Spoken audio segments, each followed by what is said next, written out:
Hello and welcome to the Classical Guitar LPs podcast. I'm your host, Aaron Powell. For this episode, we'll be listening to the Spanish guitar of Oscar Ghiglia. It is on the Angel record label from 1970. It's S2E5. I've got the record jacket in my mitts here, and there's a picture of a young Oscar Ghiglia playing his guitar. He's got wonderful form with both the right and the left hand. He's got sort of a, not really a bolo tie, but sort of a Segovia-like tie thing going on. You can tell he's got the formal gown. And then there's this really cool rosette-style collage or mosaic almost on the front. It's got some symmetry to it. It's just extremely cool. All in all, this is a great record. I'm looking forward to picking apart the tracks of it, and we'll do that right after this. I was extremely excited to be able to review this record. It's been a thing that I don't have a lot of recordings of this guitar player, and I first learned of his name clear back in 2001 when I started my graduate studies at the University of Missouri, Kansas City. Before there were the Facebook groups and Facebook chatter, the social networking of these days here in 2021, if you go back 20 years, the internet was still around, but some of these things were done a little bit differently. There were things called news groups that were there, and you could sign up through them through your internet provider or whatever. You end up getting on this great big email chain, and I was part of one of those, and it was really cool because I was connecting with people all over the U.S. and all over the world, really, and having some virtual interactions. Now, keep in mind, this was typing. This wasn't, video conferencing was around, but it wasn't a thing that was really as prevalent as it is today. Anyway, and so I remember first learning of Oscar Ghiglia in those days, and it was always explained to me that he played a wonderfully beautiful tremolo, and I guess this was a nugget that I hung on to, and so it's been fun looking up the guitarist that is Oscar Ghiglia. So he is an Italian guitar player born in 1938. He's one of the, I don't like to use this term, but one of the golden boys or one of the poster boys of the Segovia summer master classes that happen in Siena, Italy. And so, you can tell on this recording, this is his third LP, by the way. I did not start with his first one. I just acquired a huge collection of records to be reviewing, and I'm very excited to pour through that. This is the first one I saw, and I thought, oh my gosh, I gotta start on this guy's here. And so, anyway, we have some very, very clear Segovia-like choices in the repertoire. I think it's just sort of, we start off this record with a very vibrant rendition of the Tarantella by Castelnuovo Tedesco. It is an Italian guitarist playing the music of an Italian composer, and Tarantella is, of course, the tarantula dance. Not everybody knows about that, but the idea is that you start slow and go faster and faster and faster. My understanding is that it was a gypsy belief that you could get rid of the poison in the spider bite through doing that. Now, whether that's a bunch of romantic nonsense, I'm not sure, but I've been told that story multiple times by multiple teachers. And so anyway, that's the deal with that. Wonderful playing of that. Incidentally, I have not gone into this very much in the other episodes, but I wanted to make sure to point out I lowered the RPM on this turntable by 2%. I noticed that a couple of the pieces seem to be not in tune with the ones that I had heard before. I don't know what's going on, if it's just a particular day going on here, but I have noticed that I've had to drop the spinning percentage. So anyway, I'll start really making sure to note that on here so you can be aware of that, I guess. What I do is I take the piece of music and I line it up with a source pitch and make sure that they line up, and then it's in tune. That's how I do that. So I went down 2% on that to make this one spin in tune, as it were. On to the second track, Turina. Here's the deal. My take on some of the repertoire choices of records from this time, middle 60s, early 70s, that kind of stuff for classical guitar. If you were a classical guitarist, it really looks like if you were a classical guitarist in those days, it seems to me that Turina, the Fantasia Sevillana, was absolutely in your repertoire. Almost as important as having, the Albanese, the Leyenda of earlier days. But any case, I've said before on this program that this is not one of my favorite pieces. Now, I will say this. I think that Oscar plays it fabulously, and I would listen to his rendition over many, many other players. I think his is right up there with Pepe Romero. I can actually feel the rhythms inside of the Rasgueado, which I cannot say for a lot of other guitar players. So, bravo, Oscar, of you playing this back in 1970. Good job. We follow that with 6 preludes by Manuel Maria Ponce. Ponce wrote 24 preludes, and so this is a fourth of them. My guess is that he probably cherry-picked the ones he really liked. The F-sharp minor one, that beautiful one, is in there in the mix, and I think they're great choices, great pieces for this record. We follow up with Ohana. Ohana playing Tiento Antiguo. Now, the Tiento Antiguo is this composer's take on Folias de España. And so you can hear it right away, that bum, bum, bum, bum, bum. And it goes on and on. And so that's a theme that has a whole bunch of mystique and all that sort of stuff with it. This treatment is pretty cool because you can hear the rhythm, but the harmonies really take you into quite a different direction. And so I hope you enjoy that portion of this. We follow up with a Poulenc Sarabande. Now, you might be aware of a different Poulenc Sarabande. Same composer, same title. This is a different piece. This is one I learned that this was dedicated to the guitarist Ida Presti. Hopefully, I'll be able to do some recording of her as well on this program in the future. We'll see.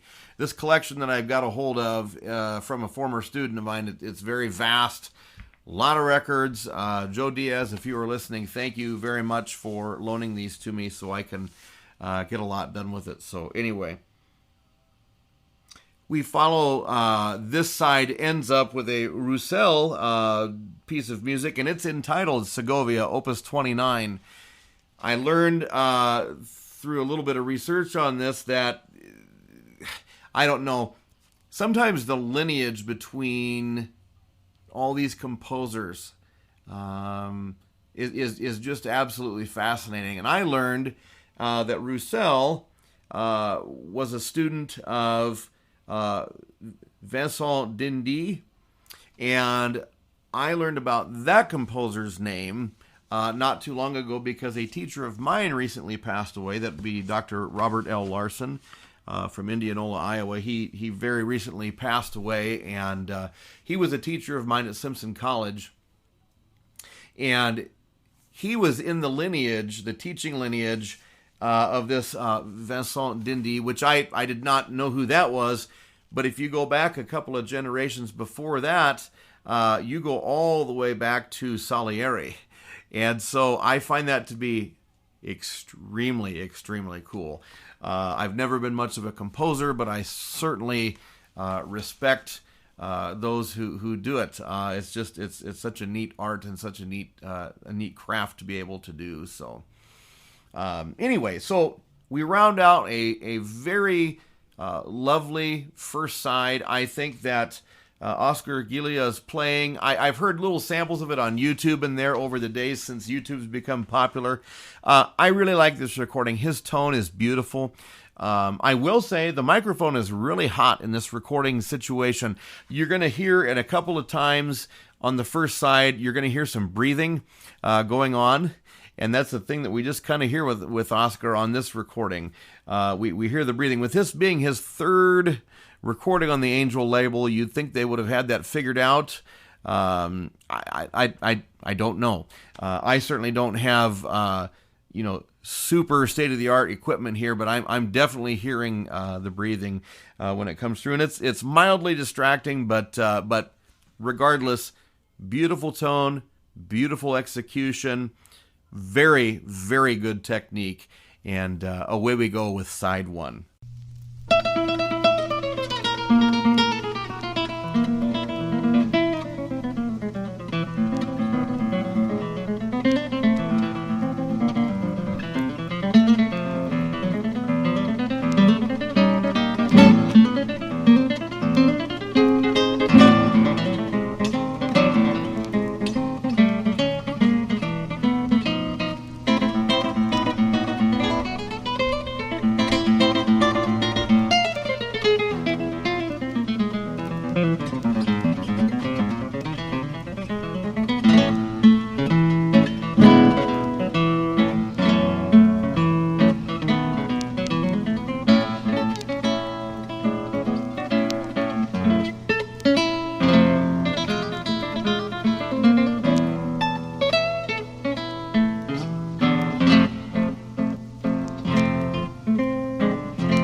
what a wonderful first side. And so we're ready to flip the record over for side 2 of the Spanish guitar of Oscar Ghiglia. Oscar shares with us the entire Suite Compostelana by Federico Mampo, and it's played very, very well. I just really enjoy the playing technique, the prowess of the the sound, the whole package that Oscar brings to the table with his playing. It's clear that he's playing from his heart. And I don't mean that in a way that indicates that he's not technically playing well.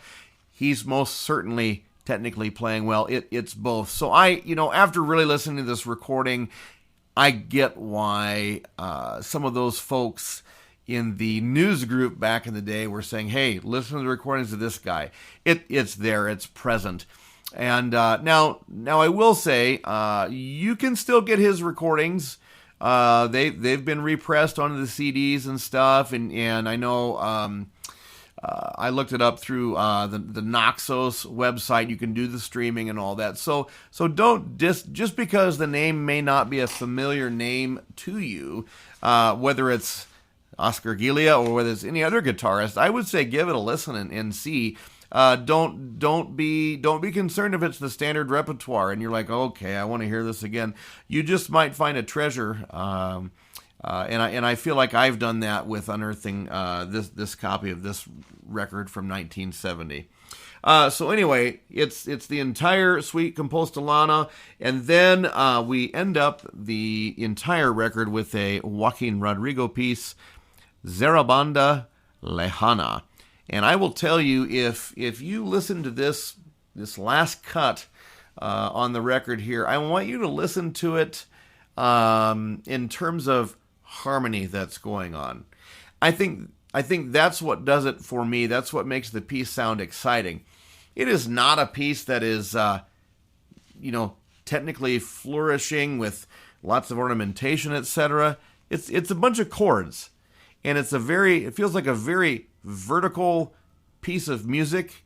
I'm really talking with my hands here, and who knows, maybe we'll turn this into a video podcast at some point. Anyway, I have to remember you cannot see that I'm slicing up and down with my hand like a knife on a cake or something like that. So I'm telling you to listen to this in a harmonic sense. And I think your mind will go into a lot of places that maybe if you weren't thinking of it that way, you'd go, this is not one of my favorite recordings. Thank you for listening. It was quite a little while between when I had my last episode out, and I appreciate all those of you who have tuned in. If you are out there listening in internet land, I would love for you to drop a line. You can go to the parent home base for this podcast by going to anchor.fm/Powell Guitar. That will get you in touch with sort of where all of this generates from. Otherwise, let me know where you're listening to us from, whether it's from iHeartRadio, whether it's from Google Podcasts or Amazon Podcasts. I've got it listed in a whole bunch of places, and I would love to hear from you. I would especially love to hear from listeners wherever you are in the world. So feel free to drop a line on any of the social networking that I have linked.